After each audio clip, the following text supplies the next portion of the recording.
Libya is free. For that, the people have paid a heavy price. SHUKRI RIQAYQ's words are broadcast in the Amazigh language on public radio on the 8th anniversary of the 17th of February revolution. Amazighs were among the minorities persecuted under Gaddafi's regime. I'm trying to convey my feelings to my fellow citizens as a reminder of the sacrifice and martyrs given to this revolution.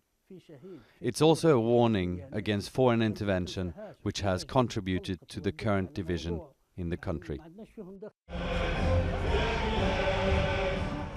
Patriotic songs associated with the revolution are played to mark the end of 4 decades of dictatorship. But for SUAAD AL-HUNI, the struggle for freedom goes on. Her son was killed 3 years ago, and she was forced from her home in Benghazi, a victim of the struggle for power, which has continued since Gaddafi's death. Despite all the agony, pain, blood and tears we have lost over our loved ones, we will continue marking this day every year. We are at the heart of this revolution.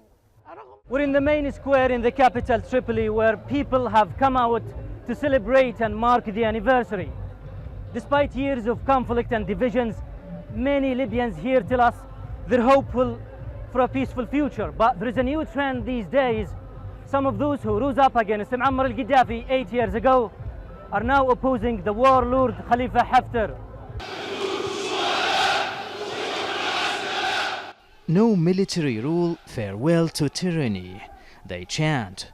Former rebels from all parts of Libya gather in Tripoli to form a coalition against what they say is the military and authoritarian rule of Haftar in the east of the country.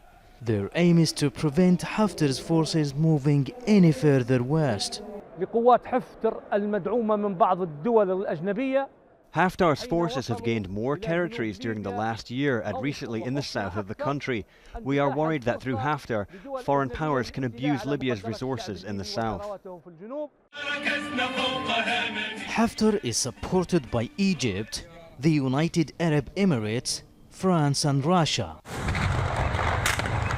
8 years of instability have resulted in multiple political rivalries, economic decline, and lawlessness. Tripoli is home to the one government which is backed by the United Nations. But even there, the threat of conflict between rival factions remains. SHUKRI RIQAYQ does not regret taking part in the uprising against Gaddafi.